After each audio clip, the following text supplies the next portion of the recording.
Okay, good morning, everybody. Are you able to hear? Is the sound Yes, okay? sir. Okay, Yes, sir. okay, very good. So we'll just get started with what we were doing last time.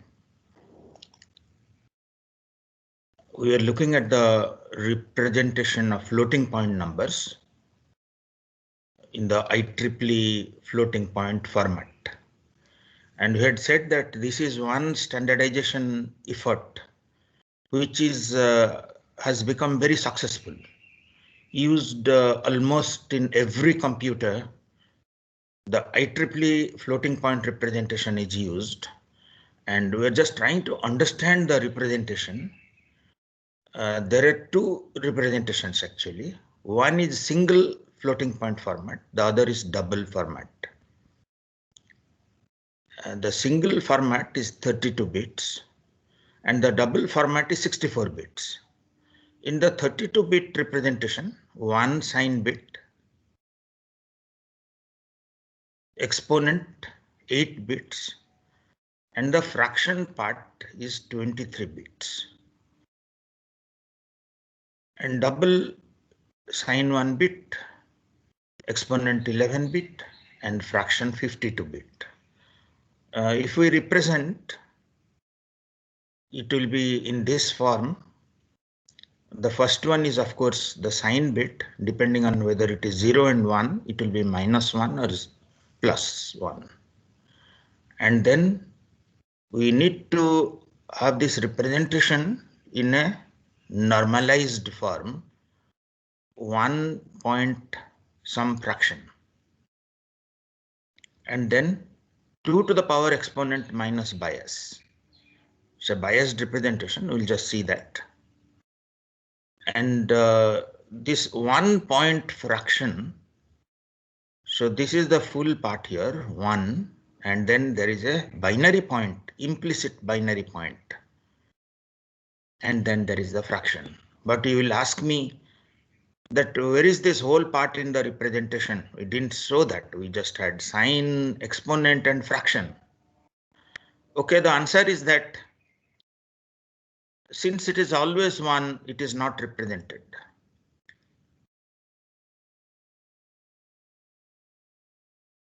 Since the normalized representation, we have to have the significand here as 1.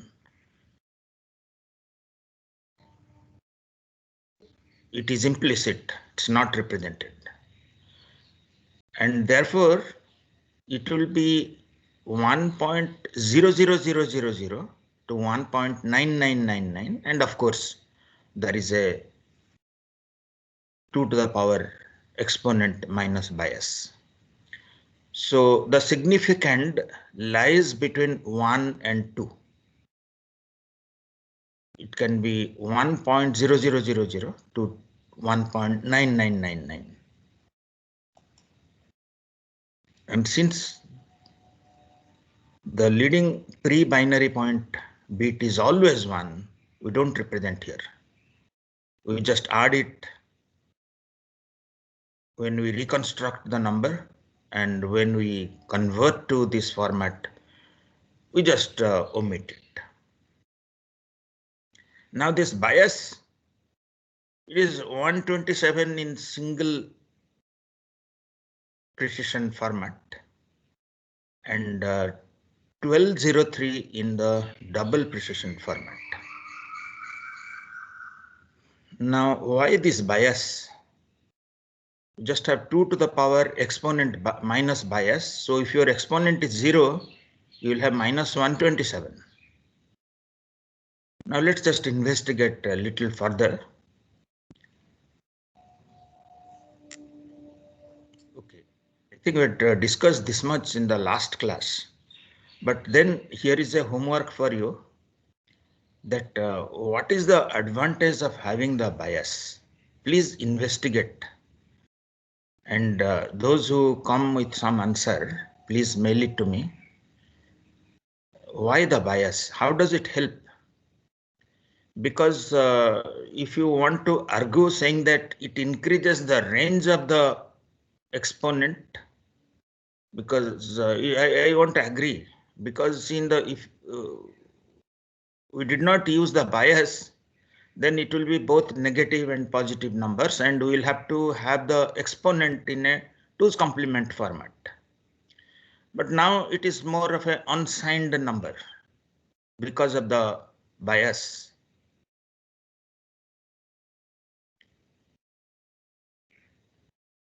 So how does it help?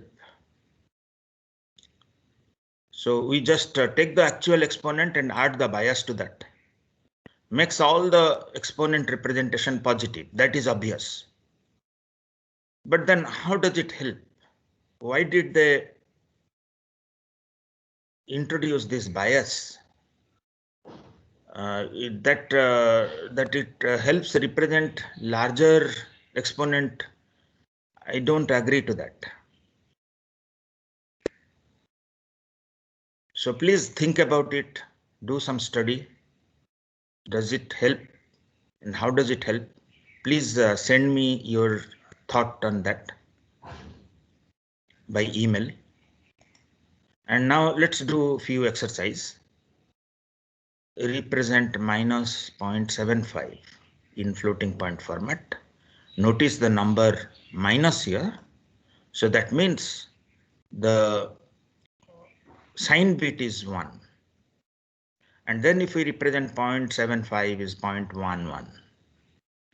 And to represent in 1 point some format, we apply an exponent of -1 here. So this is the representation, but then we have to, in the binary representation, we need to have the bias part in the exponent. We add 127 in single precision. So the sign bit is 1, okay, and the fraction is 1.000, and the exponent is -1 plus bias. Bias is 127, and that gives 126, and 126 we represent becomes this. And in double precision, it's almost the same thing, like appears very similar, just filled with ones and one preceding 0 and terminating 0. If you compute the binary representation of 126 unsigned number and 1022, you will get this. And now we have got all the three components, so we just put them together. One, the sign exponent part, and then the fraction part. And double also looks similar, excepting that it is larger.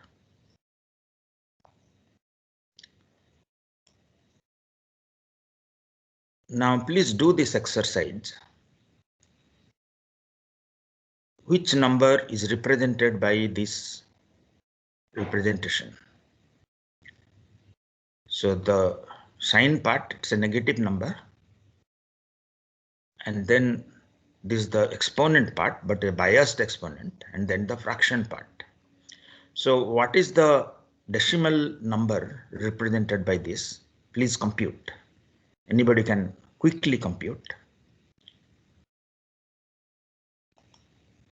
Sign is 1. If you are quickly able to compute, just unmute and tell me the answer. Otherwise, we'll just slowly go to the answer. So the fraction part is this one, 0, 1, which is 0.25, right? And the exponent part is 129. And if we represent that, it becomes 1.25. We added the implicit 1 here, 1.25 into 2 to the power 2, which is -5, -5.0. That's the answer. But normally in the tests, we don't give a straight binary number like this and then say that convert. Because we are doing it here just to understand or have a better appreciation that how it is represented. But giving a straightforward question like this will not serve purpose, because even the floating point calculators are available. You can just use these and get the corresponding number from the calculator. But we are doing this to understand how actually it is represented. Now let's look at this one. Minus 85.125. Again, trying to have the binary representation. And the sign bit is 1. And the integer part is 64 plus 16 plus 5, which is 10, 101 is the 5, the 16, and this is the 64, 85, and then 0.125 is 0.001. Now, when we write the number, it becomes 101.001, and we need to use the exponent to express this in a normalized form. And we find that we have to shift the binary point 6 places, right, 2 to the power 6. And now we have got it. Sign is 1. Fraction part, we got it. Wrote this down here. Exponent part is 6 plus 127 is 133, represented here. 128 plus 5. And then we have got our representation. Now this is the last exercise we are doing on this representation. 176.375. Those of you who can quickly do this, just let me know. How do we go about? Sign bit is 0, obvious here. And then 176 is 128 plus 32 plus 16. 128 plus 32 plus 16, yeah, 1011, and these are the zeros. 0.375 is 0.011. Can very simple one, just by looking at it we write the representation here. And then we need to shift the binary point 1, 2, 3, 4, 5, 6, 7 points. So it becomes 1.011, and then this 5 zeros 11 to 2 to the power 7, and in the biased exponent becomes 134, and we represent 128 plus 6, okay, and then we just write it down, and that's the representation. Fairly simple for small numbers, just takes a minute or so. Gives understanding how we represent in IEEE floating point format. Please do few of this, because that will make you really understand how it is represented. And normally with 2, 3 or 4 problems, if you practice, it makes you understand and remember this format. But as I said, we don't really give you a number like this and compute and so on in the tests, because it doesn't serve too much purpose. Calculators are available. We give slightly more intricate problems. Now let's look at the special values.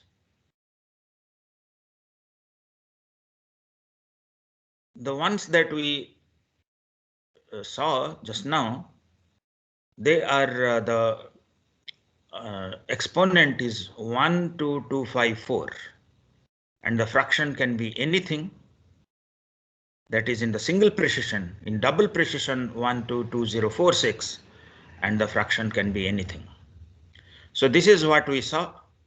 But then the exponent 0, all zeros and all ones, these are called as special values.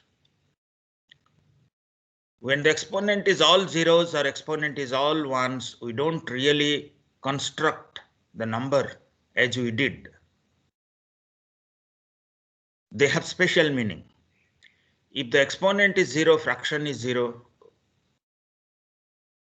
then the object represented is 0. Okay. But what is more important is that when the exponent is 0 and the fraction is non-zero, we call it a denormalized number. Just now, in the next slide, we will try to understand what is this denormalized number and what is its purpose.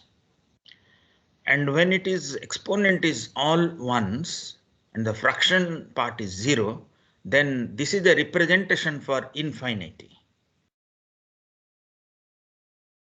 Because sometimes during our calculation, we might get numbers which are extremely large and they are represented in this format. And if we, during our computation, we get some meaningless number, we represent in this format. All ones exponent and the fraction is non-zero, we call it a nan, or not a number. Now let's try to understand what is this denormal numbers. Look at here. Using the representation we had, the smallest number that we could represent is 1 into 2 to the power minus 126. That is this point here. Positive point on this arrow, this right side arrow is all the numbers we are able to represent. And then between 0 and 1 into 2 to the power minus 126, there is a gap here. We can't represent. And similarly, on the left side of 0, there is a gap which we cannot represent. The red one here, that is an interval we cannot represent. And if you get a value on this red line, you will get an underflow in your computation if we didn't have the denormal numbers, because we cannot represent that. The smallest number we can represent is 1.2 into 10 to the power minus 32. What about 0.5 into 10 to the power minus 32? Or let's say 1.1 into 10 to the power minus 38. Or what about 1 into 10 to the power minus 39? So all those numbers, if you get in your computation, you will get an underflow if you didn't have some way to represent those numbers. There is a huge gap here. For scientific computation, this is important actually. So the purpose of the denormal numbers is to close this gap. If you look on the blue line here, the distance between two consecutive floating points here is much smaller than this gap. I just request you to compute the distance between two points on this blue line and the distance of the interval of the red line. You will see that it is much larger than this. But how much larger? Request you to compute. And the purpose of the denormal numbers is to close this gap. And as we said, the denormal numbers, all the exponent bits are 0. And when all the exponent bits are 0, the hidden one is also understood to be 0. And not only that, the bias is 126. Instead of 127, the bias is 126. Now let's see how it helps. That the leading hidden bit 1, that is 0, and also the bias is 126. So whenever we see exponent is all zeros, assume that the hidden bit is 0.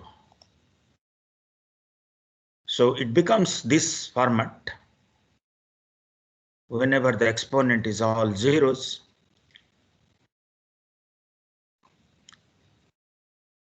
we have 0 plus fraction, and then with the sign bit, and the bias becomes 126. So if we have the fraction also 0, then it becomes 0 plus 0, and the sign bit, and depending on the sign bit, whether it is 0 or 1, we have two representations of 0.0.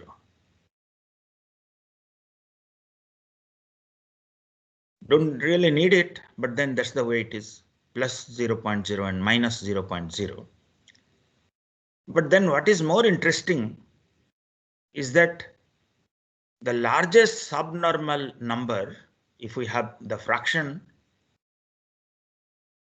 is 0.9999, etc.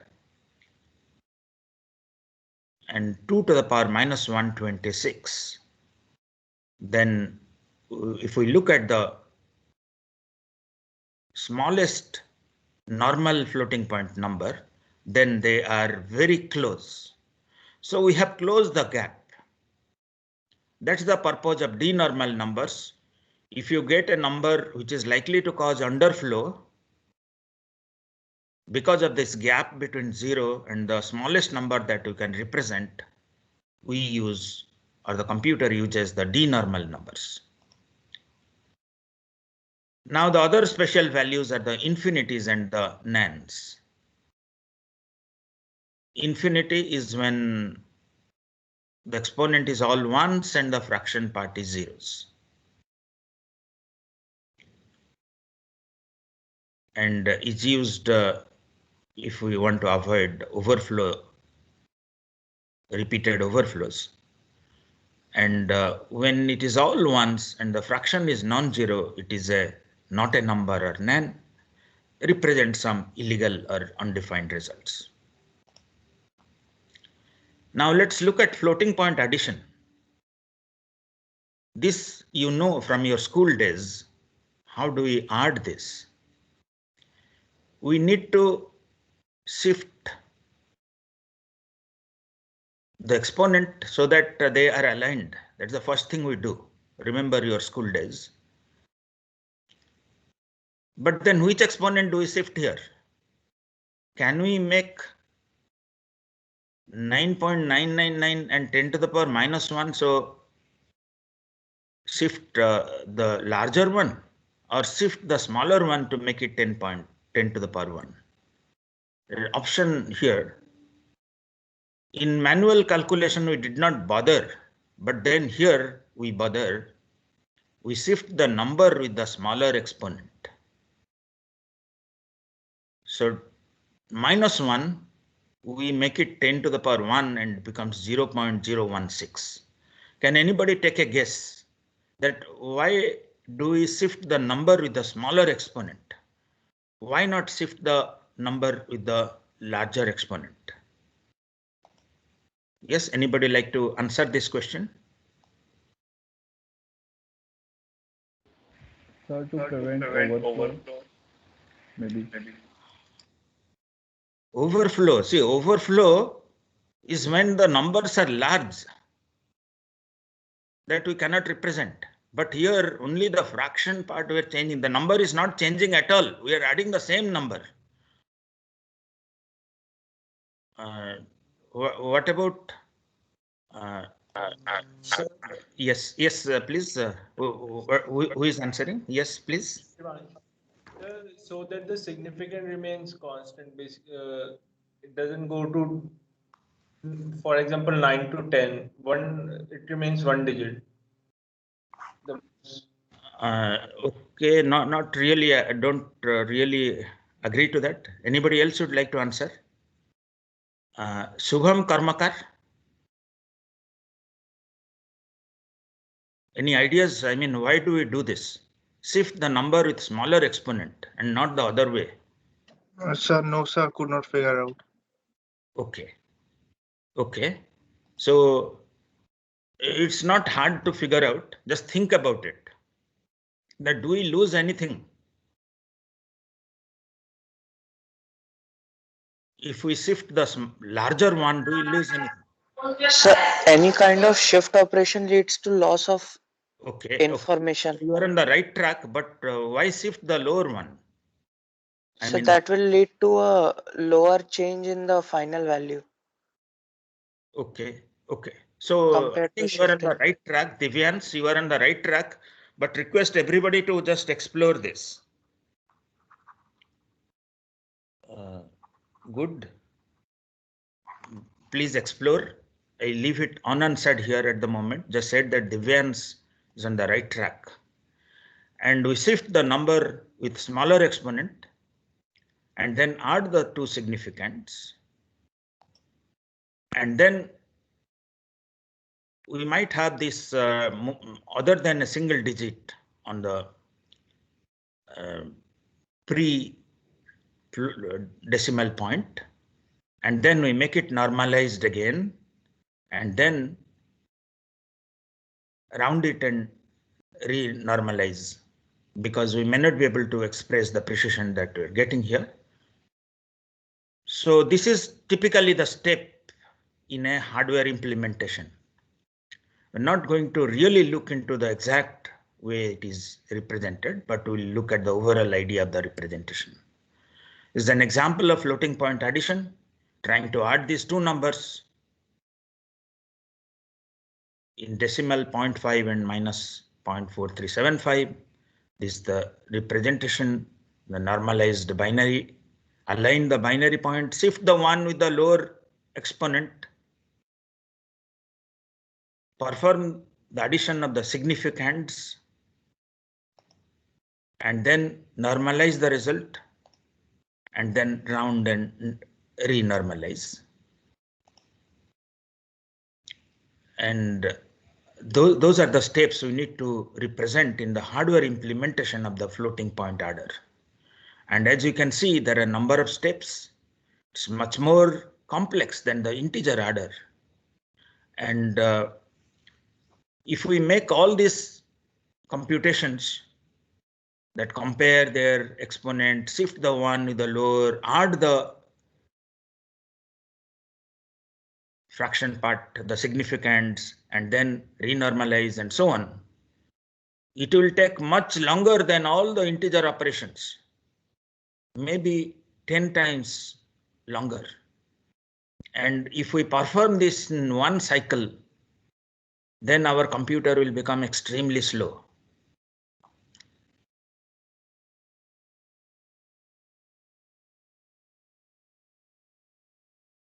Not yet discussed pipelining. That's the next thing in the agenda.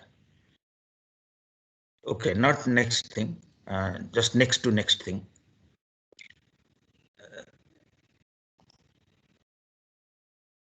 We will pipeline this, but the overall representation, if we see, this is the one that we have these two numbers to add. The first thing we do is that compute the difference of the exponent, find the smaller exponent. This is the control circuit is doing that. Find the smaller exponent and then shift right the smaller exponent. And then perform the addition of the significants and then normalize and round. So there are four main steps here. And nowadays, see, in long back when we were teaching computer architecture course, we are actually showing this as the component level, that what are the gates and so on. But nowadays we don't do that. The main reason for that are the hardware description languages. designing has become much more straightforward than what used to be 20 years back. We don't really do this at the logic gate level. We do at this level because by using the hardware description language, hardware development has become like more of a programming. We just identify the components and write that we are using these components. This is not hardware description languages is not part of this course. Maybe you have done in some other courses, or maybe you will be doing in other courses. VHDL and Verilog that has simplified hardware development using a programming language like VHDL or Verilog. We just describe what is happening here at this level, and we get our circuit after we compile the Verilog or VHDL code. So we don't, the way we were teaching computer architecture 20 years back and now it has changed. We don't really go into the exact component or the logic gate level. We show at this level. Okay, so we'll see more and more details of the hardware that is coming up, but just as a precursor to the hardware that we are going to discuss, just said that not going to teach computer architecture that was taught 20 years back, where you used to see the exact logic gates and so on. Here we teach at this level, assuming that if you know VHDL Verilog, you can generate the code and you can synthesize the hardware from the code. The floating point arithmetic hardware is much more complex than integer. And the floating point hardware unit, addition, subtraction, multiplication, division, reciprocal, all these need to be supported. And typically the floating point hardware unit is heavily pipelined. We will see more details of this as we proceed, but we'll leave this at this point and we'll go to the next chapter, which is chapter 4 in the book. And this is about the processor. We'll see how exactly the processor is designed, how does it work. So far we have looked at the instruction set architecture. We looked at the arithmetic operations, how floating point is represented and so on. Now we look at the details of the processor. But then this representation of the processor that we are going to discuss is a bit simplified. Doesn't happen that way because these are all pipeline nowadays, as I was saying. So we'll refine this basic representation of the processor with a pipelined version soon. That is after a couple of classes in chapter 5. But then you will say that why not directly discuss the pipeline version if that is what happens now? The answer is that this way we understand better. We first see how the different instructions need to be implemented in hardware. That's the basic idea. And then we look at what is happening now, the pipeline version. So far, we have looked at the instruction set architecture, and the CPU performance is influenced not only by the instruction set architecture and the compiler, because they influence the instruction count when we write the program for a specific problem solving, but also the performance is influenced by the CPI, cycle per instruction, and the cycle time.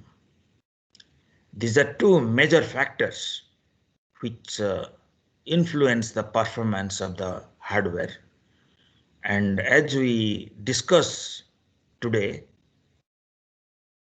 the hardware implementation of the instructions, we'll see that what will be the CPI, cycle time, what are the factors that are coming here and so on. So that's the focus today. Hardware implementation of the instructions we studied in the instruction set architecture. First, we look at the simplified or the basic implementation of these instructions in hardware. Then we look at the realistic pipeline version. We'll discuss the basic concepts in pipelining, because all processors now you see, starting from small embedded processors to large ones on server, all are pipelined processors.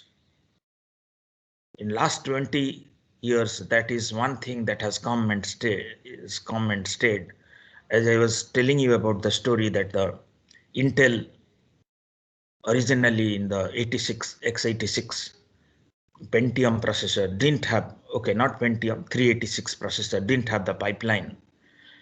And then it had the competitor in the form of Motorola. But then Intel went for pipelining their processor, got much more performance benefit, and slowly Motorola vanished. So pipelining is one of the crucial things that helps improve the performance of the processor. We'll look at that after a couple of classes. Now let's look at the different types of instructions that we discussed in the instruction set architecture. We discussed about the load word, store word for memory reference.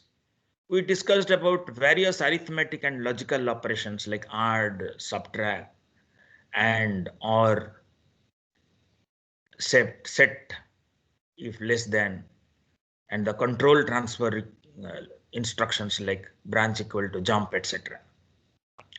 So for all these categories of instructions, we'll see what will be their hardware implementation. Now, before we start, just want to rephrase what we were discussing, that the register file in the processor has thousands of registers. And some of them are general purpose register in MIPS.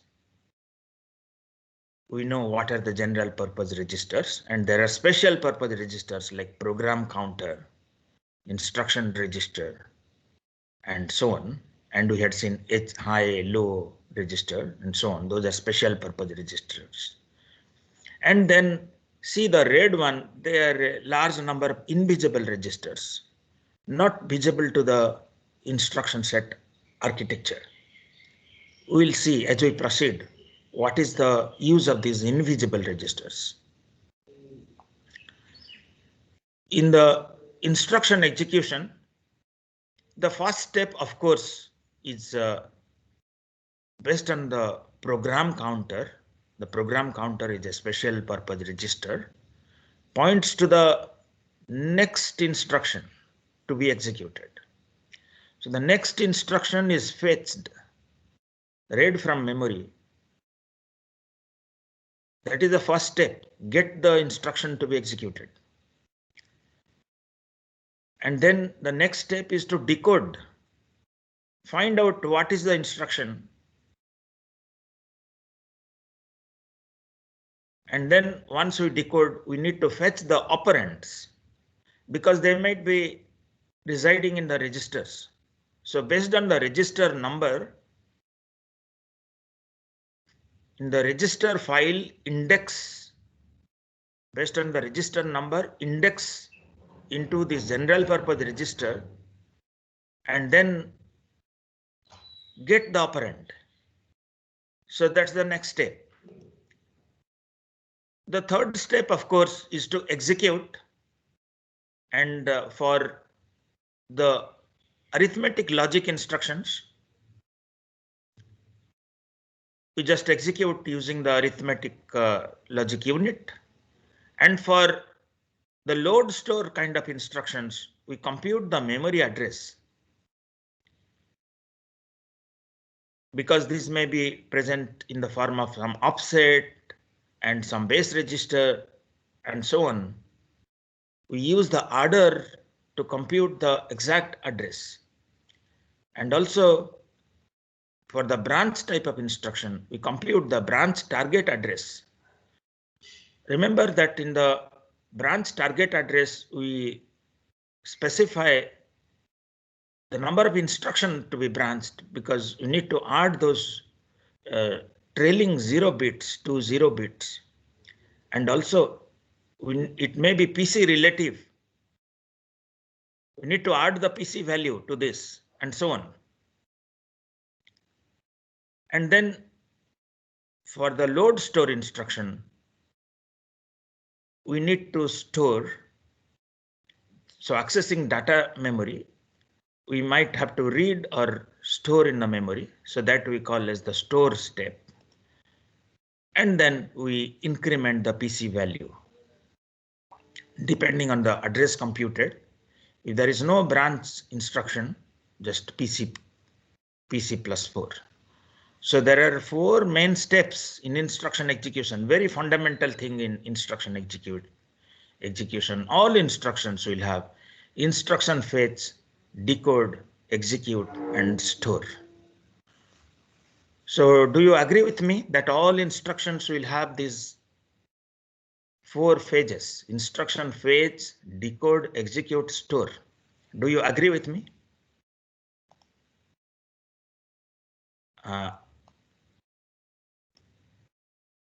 Akshay Sai Reddy, are you there?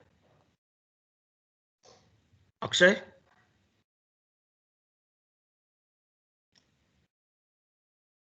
Arvind Jha,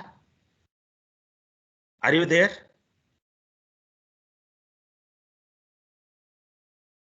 Raghavendra De? Yes, sir. Yes, sir. So you agree with me that all instructions will have these 4 phases: instruction fetch, decode, execute, and store. And do you agree with me? Yes. Yes. But then asking this question that do you really need to store in the data memory for all instructions? No, sir, not all instructions. Like load and. So that means you are not agreeing with me, because some instructions don't use this data memory to load and store, right? They Yeah. might be. Okay. Okay. So even though we said for all instructions, these are the phases, but some instructions may not have the store, but still we have a phase called a store phase. Even though some instructions, not some, actually most of the instructions, excepting the load store, none of the instructions has the store phase, but then to put them in a unified format, we say that all instructions do this: instruction fetch, decode, execute, and store or access the data memory and write in the register. For some instructions, we need to write in the register. So these are the main steps till the end of this course. And even if you study in a higher course, you will always find that this is what is written to make all the instructions have instruction fetch, decode, execute, store, and write back into the registers, because that helps in pipelining. As we proceed, we'll see that we need to have all the instructions in a unified format. Even though many instructions don't use store or load in the data memory, still we have a phase here because that helps in pipelining. Now let's look at the overview of our processor. We have written here instruction memory and data memory, but they are actually the cache, because the processor accesses from the cache.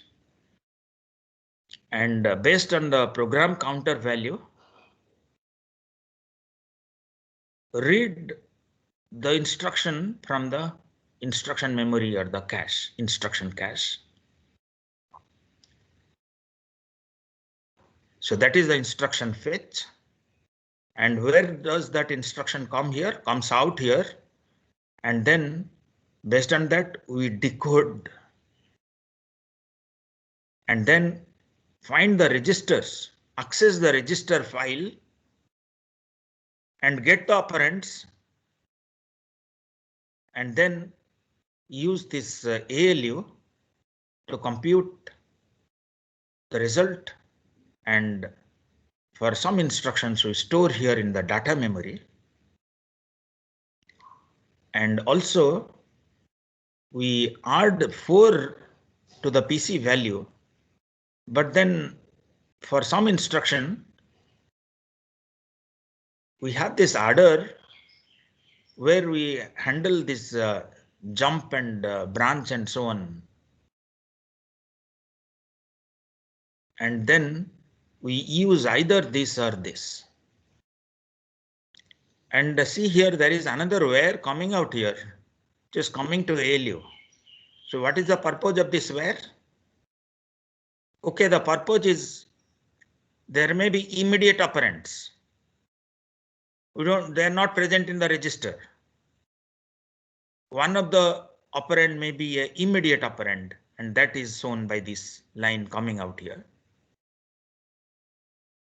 But then we don't really tie these wires like this, that this wire is tied here to this, and these coming out of this adders we tied here. It doesn't work that way.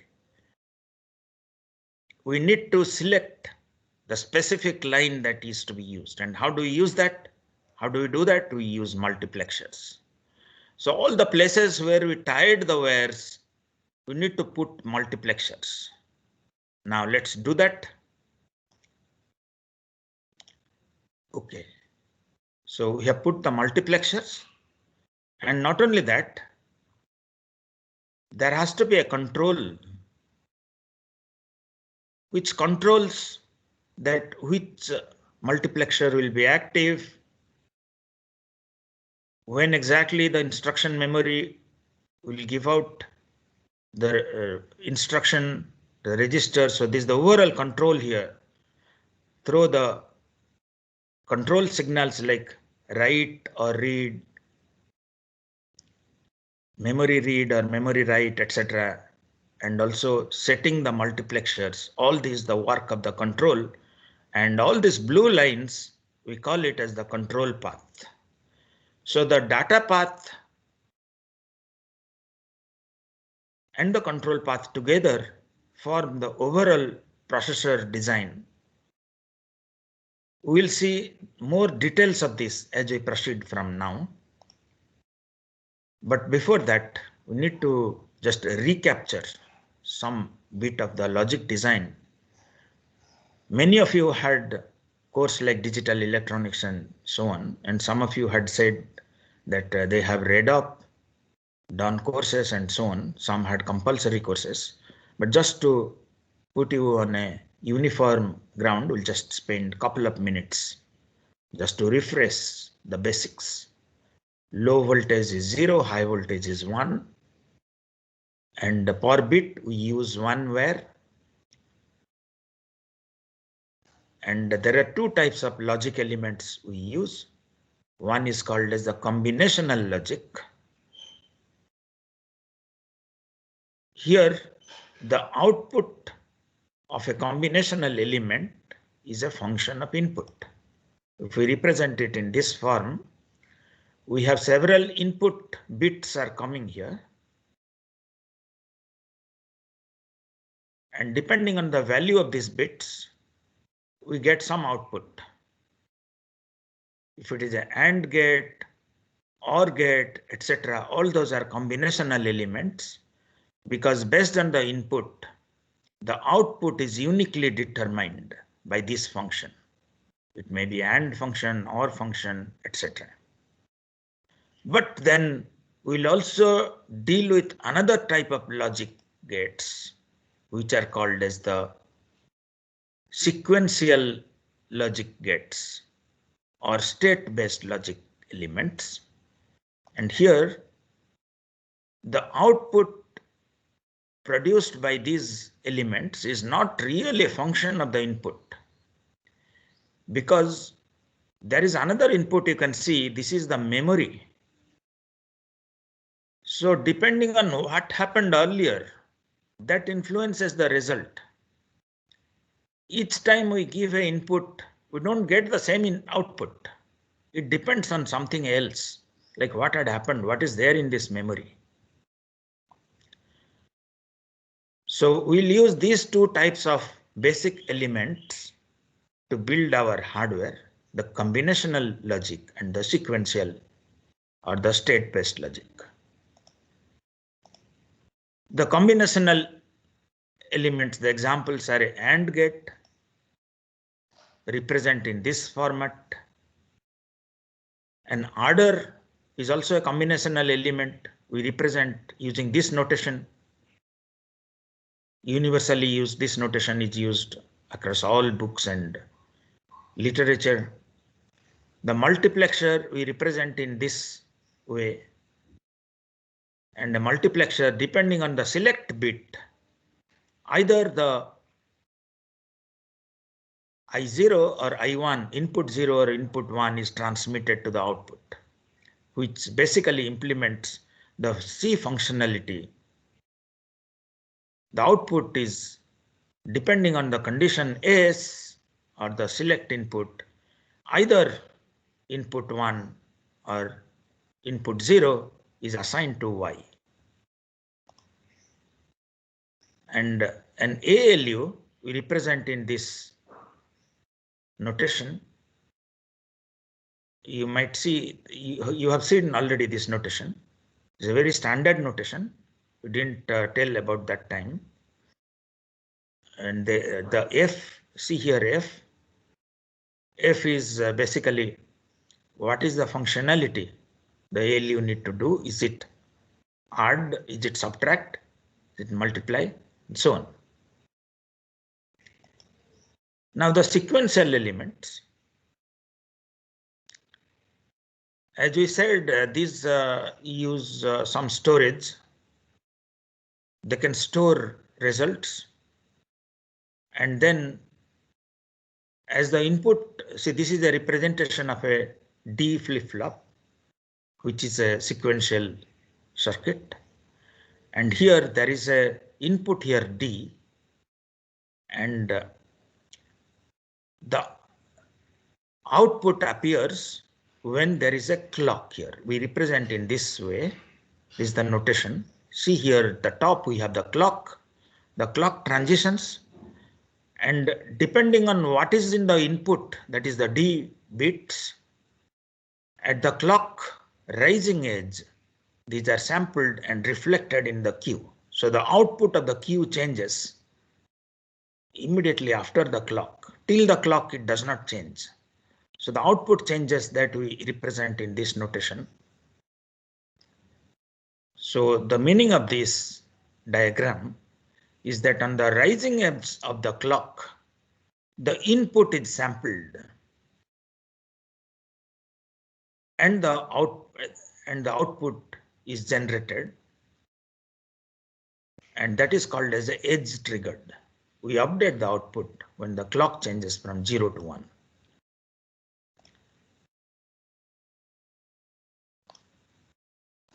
Now, fundamental thing to watch here is that in combinational logic, depending on the input, it generates the output. But where will the output, what will happen to the output? If we don't store anywhere, it will get lost. And how is the input given to the combinational element? There must be some storage. So the combinational logic like ALU and so on, there must be some storage element, sequential element, which drives the combinational logic. And the output generated by combinational logic is also stored in a state element. Now, as the signal goes from the different elements in the logic, there is a delay. And the clock cycle is determined by the delay in this combinational logic, like ALU and so on. The longest delay among all the combinational logic elements determines the clock period. And this is the state element. Combinational logic drives the state element. So it gets from the state element and drives the state element. We'll stop here. We're almost at the end of the class. And as per the institute calendar, you have a small break on 20th Monday, don't have class as per institute calendar.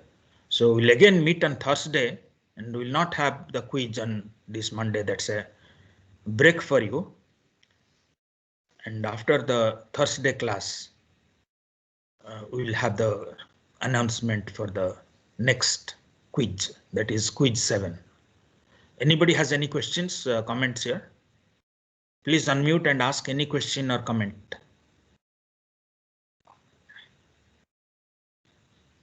Sir, Okay. quiz 7 is maybe on Thursday. No. Thursday or Monday? See, Thursday we'll have a class. We'll have a normal class on Thursday. We'll not have a quiz. And we'll have the quiz possibly next to next Monday, because next Monday is a holiday. I mean, no class. So next to next Monday will be the quiz. We'll make the announcement regarding that. So that is quiz 7. Thursday, there is no quiz. Okay, sir. Thank you. Any other questions, comments? Okay. In the absence of any other comments and questions, we'll just stop here. Thank you for attending the class.